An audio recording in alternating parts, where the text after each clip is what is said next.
Hello and welcome to VistaTalks, interesting discussions with interesting people from all around the world. I'm your host for today, Simon Hodgkins. Delighted to be joined by María Roa. María, you've probably already seen on some VistaTalks episodes. She's a fantastic co-host to the series, and María is an enthusiastic marketing professional. She's actually been specializing in events and communications for over 17 years at this stage. María has worked in B2C and B2B companies, such as GRUPO PRISA, the global leader in communications media in Spanish, and SModa Magazine. So Maria's got a whole in-depth knowledge of managing everything from 360-degree marketing strategy, including rebranding, customer engagement, funnel creation, brand awareness, and she's also has expertise in things like artificial intelligence and the customer relationship management industry. María now works as a marketing communications and global events manager here at VistaTalks. And as you've probably seen on our special episode, which only went out recently for the International Women's Day, you've probably already seen María. She's going to be hosting VistaTalks with me from now on, and you'll see María popping up in more and more episodes with our wonderful guests from all over the world. As well, María is the communications director over at the Think Global Forum and also the Think Global Awards. So María, you're doing an awful lot. It's fantastic that you're here. Welcome to the show. I'm delighted we've actually got some time to just talk about María for a few moments. Well, thank you so much for having me, Simon. It is my pleasure. Very good. Well, look, let's start off with the marketing discussion, because I've mentioned everything that you're involved in there, but you've got a varied career. And, you know, what made you get into marketing? What do you like about marketing? Was it this dream that you had? Was it a coincidence that you just fell into marketing? And, you know, from the beginning of your sort of events experience and your communications passion, how did that all start for you, María? What was the decision making that you've been through there? Well, it was kind of a dream. Since I was very young, I love art in every way, but I mostly loved to paint, draw, write, imagine things, different worlds. And I used to always look at all the TV commercials because I loved drawing and art so much. I would then draw my own little commercials and show them to my parents. At that time, I did not know that was called storyboarding, but I did promise draw these little commercials and tell my parents, this will be the next Coke commercial, blah, blah, blah. When it was my time to decide on careers, I looked on the internet, or the beginning of the internet at that time, I would say, and read about marketing, how to attract clients. And I was also interested in the psychological side of it. So I decided to go for marketing and advertising. At that point, neither events nor communications were on my mind. But 8 years later, I had the chance to start working as a marketing manager for the women's fashion magazine of El País, SModa, as you mentioned, and that changed my life. When you work for a fashion magazine, events is a big part of the marketing. And I have to say, I found that was love at first sight. The adrenaline of organizing and running from one side to the other, making sure every single detail is perfect so that everyone thinks the event was great and they leave the room with a smile on their face, is just the best feeling ever. Well, that's fantastic and great insight into that passion. You mentioned the adrenaline, but you also mentioned that as a child, you know, designing adverts for everything from Coca-Cola to many other brands. So we can see from a very early age, you had that creative spark, that energy, and that desire to do something creative. And you mentioned there as well, obviously, the SModa, which is a huge communication media entity. And that obviously gave you, as you say, a great escalation into your marketing career. So that's wonderful. But I also mentioned at the start sort of the news media industry. And I also mentioned companies such as GRUPO PRISA. So I know you've done quite a bit in that space too. You were sort of a global leader in that communications group, right? And that was, if I'm not mistaken in saying, it sort of changed the start. That was the beginning of the start of you changing to move into sort of more agency type work. Yes, I did. And at the beginning, I mainly actually did work with advertising, Yeah. which is what I mainly focus on. I did so much TV advertising, radio advertising, external advertising. That was great, I have to say, to get into that world, to be able to know how a commercial is done from beginning to end. To be able to have crazy budgets. I never thought, I did never realize how much money was invested into just doing one commercial. So that was amazing. But it is true, I did change into the agency side. And I think it was because I needed a challenge. I had been 10 years working for one brand at the time, because at the end, everything, SModa, País, it was one brand. It was GRUPO PRISA, as you said. And I was a client. I had, let's say, the power when making decisions, you know what I mean? And I wanted to be on the other side, you know? I had worked with agencies that were helping me to do all that work behind the advertising.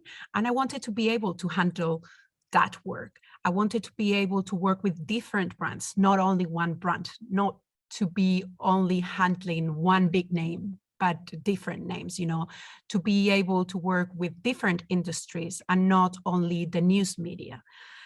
I wanted to be on the other side, yes, to be the one presenting, you know, and above all, learning different things. I believe marketing is like a big university with infinite doors. You can open every day a new door to learn something new. If day after day you open the same doors because you already know your classmates and the teachers, and you have already taken the test and you know the lessons perfectly, you will never learn anything new. And I was ready to take new classes, you know what I mean? So I did that. And this gave me the amazing opportunity to do events and marketing campaigns for brands like Heineken, McDonald's, MasterCard, Iberia. I even had the pleasure to bring the 3-star Michelin chef Grant Achat from Chicago all the way to Madrid to cook a pop-up menu with the also 3-star Michelin chef David Munoz at NH Hotel Euro Building for 2 weeks. And that was crazy. I had to build a whole new restaurant for Grant Achatz. I had to build his whole cocktail venue where he usually serves his cocktaillery after his menu, and bring it all. He sent me pictures. He's like, Maria, this is what my cocktail place looks like. I want the same in Madrid. I'm like, the same? Yes, I want the same look. You know, I want everything to look the same. I want people to get in there and feel like they're in New York. I also want the restaurant to look the same. I want people to have the same feeling. You know, I'm serving the same food. And I'm like, okay, you know, that was such a big challenge. And this is great. I mean, I learned so much. And this is the great thing about marketing. You never finish learning. And this is really what it attracted me. Yeah, that's amazing, Maria. And it's so good to understand that you have both sides of the marketing world, because so often I talk to people in marketing and maybe they've had a career on the agency side, or maybe they've had a career sort of working on the client side. Mm-hmm. But there are people in marketing, of course, that move between the two and have the experience of both being client and agency. And obviously you had that whole client experience, whether it was from the media, the magazine, the fashion industry, etc., all that expertise that you had as the I suppose the client side, and then to move into agency, that must have been a great benefit to you. Yeah, it was at the beginning, it was a little weird because I was used to like being the one taking the decisions. As I said, I was the one used to being in charge, and then I had to listen to everything the clients said. And I thought I had all these great ideas, and they were like, yeah, they're great, but this is not my brand. And I am the one, you know, taking these decisions. Yeah. But that also helped me, you know, a lot. And I have to say right now, that also makes me think whenever I'm presenting something to, well, even if I am the brand now, I still need to listen what the others are saying. I mean, it's not only me making the decisions. There are more people involved. I don't know. I think it was a great, amazing experience. Oh, it sounds amazing. And look, let's move on a little bit then, because you've kind of morphed again. You've sort of changed again. Okay. You've gone into a completely new sphere to some degree. Now, obviously, you're hosting podcasts now with VistaTalks, which is fantastic. We're so grateful that you can do that for us. And if anybody hasn't tuned in to the International Women's Day special that you did with the founders of the Women in Localization, they should really tune into that. But I also wanted to ask you that moving into podcasting, moving into the wider localization industry, that's something that sounds like you're on a new challenge now. You're experiencing yet another change. So how are you finding that? What was the decision around that? Why the localization industry? Language, media, I can see there's some connection there. Yeah, well, I have to say the first time I heard about the localization industry was in my first interview. I had never heard about it before, and that is when I started searching about it. In the beginning, I thought it meant only translation. Oh my God, I was so wrong. I think so many people do not know what the localization industry is, and still we are impacted by it every single day. Basically, localizing means adapting any type of content to a specific market. And yes, of course, it involves language, but also very specific knowledge in local markets and subject matter experts. For example, when we read a medicine prospect that has been made somewhere else, it has not only been translated, it has been localized depending on countries' laws. And the same when we talk about software that we use. I didn't even know that you guys do the euro sign before the number, and that the number is separated by a comma and then use a point for the decimals. We do it backwards. We do a point and then a comma. Why didn't I know? Because my Excel works automatically like it does in Spain, and that's because someone has worked on localizing this project, especially for Spain, and it's crazy. And when I found out, I was absolutely in love with this. And I thought, okay, I love it. Plus, I have always loved languages. I speak Spanish, English, Portuguese, and a bit of French. And I believe in the power of words and communication.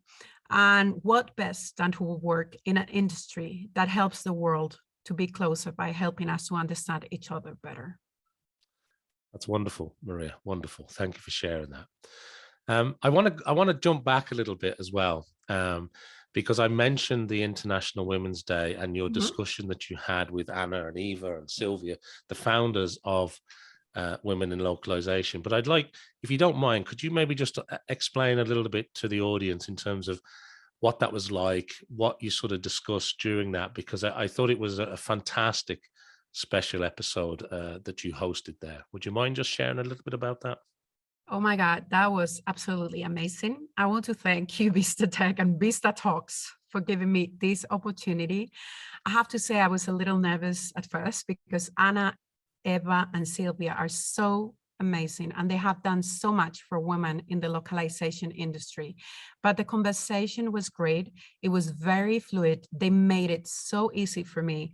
And I want to invite everyone who did not listen to this episode yet, which is probably very few people, but still, to please go to www.vistatalks.com and please do it. Or if they prefer to watch it, they can also do it in our YouTube channel. We talk about some very interesting topics, but we mainly discuss empowering women, diversity, and inclusion for International Women's Day. So for me, this was the perfect baptism, let's say, into being a host for VistaTalks, and I can't wait to do it again. Fantastic. Thanks, Maria. So just look, as we come to sort of the end of our time here together, I do want to ask you something else if I can. You also look after now the communications as the communications director for the Think Global Forum. And of course, the Think Global Forum has its other element, which is the Think Global Awards, which is in its fifth year. But from being the communications director for the Think Global Forum, maybe you could just explain a little bit about your role there and a little bit about what you're going to be doing with the forum, the awards, etc. The Think Global Forum is a community-driven hub to generate creative, insightful, and inspiring strategic thinking in global industry. We aim to challenge conventional thinking by inviting top leaders from several industry sectors to bring their expertise to our forum, discuss global strategy, and bring their unique perspective to the community.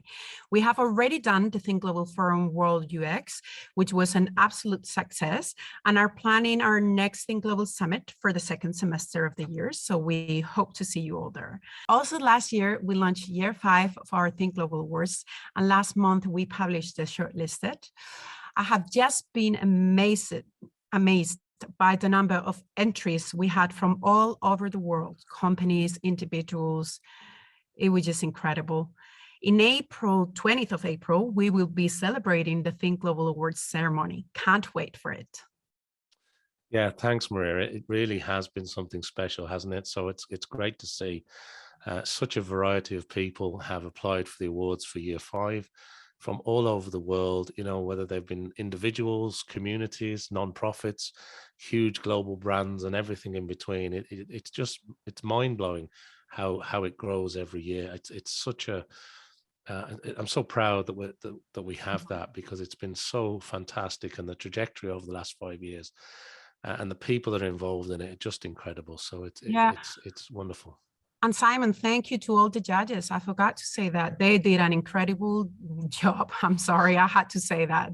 No, you're right. I mean, every year we have, I think in past years we've had about 10 judges, and this year, just because of the growth, we went up to 15 judges. Yeah, and we it's had a tough 50 job. categories. It's a tough job. There's a lot of work behind the scenes, but as I say, thank you to everybody who's involved, because it's incredible. And of course, people can stay tuned and look for the thinkglobalforum.org is the website, or thinkglobalawards.com if they want to tune into those activities. Obviously, you'll see more of Maria over on those channels too. So thanks, Maria, for sharing that. Thank you. The other thing I wanted to mention, Maria, you're in Madrid, right? And you know, it's incredible that the world has been through such a change over the last couple of years, hasn't it? And I'm just interested in your views on remote working, particularly from an event perspective, and your background, because obviously a lot of events have had to become virtual or hybrid, and we are seeing more and more events going back to in person. But what are the benefits that you've seen maybe from the model? Does it impact you in sort of day-to-day working life? What are your thoughts here? Well, yes, I'm in Madrid right now. As you said, I'm one of the multiple VistaTalks employees who work 100% remotely. And I have to say, so far, I love it. I thought I might felt left out, because in the marketing team, I was the only one who did not live in Ireland. You know, in Spain, we're very used to going to have a Coke with mates after work and build that kind of extra relationship that you have when you see people every day face to face. But I felt included every day, even behind a computer, behind a screen, not only with the Irish team, but also with the American team. VistaTalks is doing a great job on building activities to make employees feel part of a community, even when we are far away. The benefits for this model, I think, are clear for everyone. No time lost in commuting, you save money by eating out, not spending on gas, you improve your work-life balance, more effective team meetings, and let's not forget, we help reduce the carbon footprint in the environment. But on the other hand, has this impacted my work in any way? It has, in every way. Events now are still, I would say, 80% virtual. It depends on the countries, of course, because we know restrictions are different in every country. And this is our new reality. Online events are great for many reasons. The networking and personal rapport we got from the in-person events is something we need to get back. And I am crossing my fingers, it will be soon. But for now, online events are also great for other things. I think, for example, as I said before, the Think Global Forum World UX for us, it was great. I think everyone felt involved. Everyone was able to talk, to give their own experience, to speak out loud, to felt involved, and we didn't need it to be there in person. So online events are still really good for some things, but we do still need in-person events. So hoping to get back to that, although I think the future is hybrid events, we will still be keeping both for sure. Yeah, no, I agree, Maria. We've seen some big events that had to go fully online for obvious reasons. Yeah. And yet when they've come back to doing in-person events now, they are also including an online version, because it's as though the penny dropped, the thought, the light bulb went on, and people went, actually, we're discounting a lot of our international audience who maybe aren't flying into the city this time of year, or have to be quite careful about which events we choose to go to in person now, or which ones we can go to virtually. And I mean, from a personal perspective in the event space, I found it to be actually very useful, because I could actually go to a lot more events that maybe I wouldn't have had the time to get to in person. A lot more. Yeah, And I found that useful. Which is something that people didn't do before, and they had to choose because they thought like, oh, this week I have to go to London, next week I have to go to Paris. No, I will just choose one because I'm not going to be traveling every week. Now they can choose, and they can go to one virtual, the other one they can go in person. It depends, they can meet people and decide, okay, which one are we going in person? Let's meet in this one. Let's just do this one virtually. It depends. What are your objectives for that event? But yes, I do think we will be keeping both. And I do think virtual events are great depending on the objective of that event for sure. So I think it's just a new reality. I think COVID brought us many things, and virtual events are great. Yeah, thanks, Maria. And I do also note you mentioned the environmental impact of that too, and it plays a part too, doesn't it? It does play a big part. A big part, because every day we are more concerned about this, and I know for us at VistaTech it's really important, and it is something we're very concerned. And every time we travel, the carbon footprint we live in the environment is huge, and we need to take that into account too. And everyone should actually, but I mean, we do take it into account. So that's something we're going to be looking at it in the future. Well, we're already looking at it right now, but people should be looking at it into the future also whenever they're thinking about going to an event or not. So yeah, I know. And I really liked I saw a little bit of press that you put out recently about your involvement in the 1,000 Orchards project, which is repopulating orchards into the environment. So every little sort of element helps, doesn't it? It does. Every little we do, we think it is not important maybe just to plant one tree. Everything, it is important. If every one of us would think it is not important to do one thing, we would do it, the world would be different. I mean, every little matters. We should do everything possible, everything we could, and it would really make a big change. No, totally agree, Maria. So look, I like to end these discussions with a question, and I normally ask people at the end, look, is there anything else that we haven't touched on that you'd like to share with our audience? So from your perspective, I'm going to ask you exactly the same. Is there anything else you'd like to share, Maria?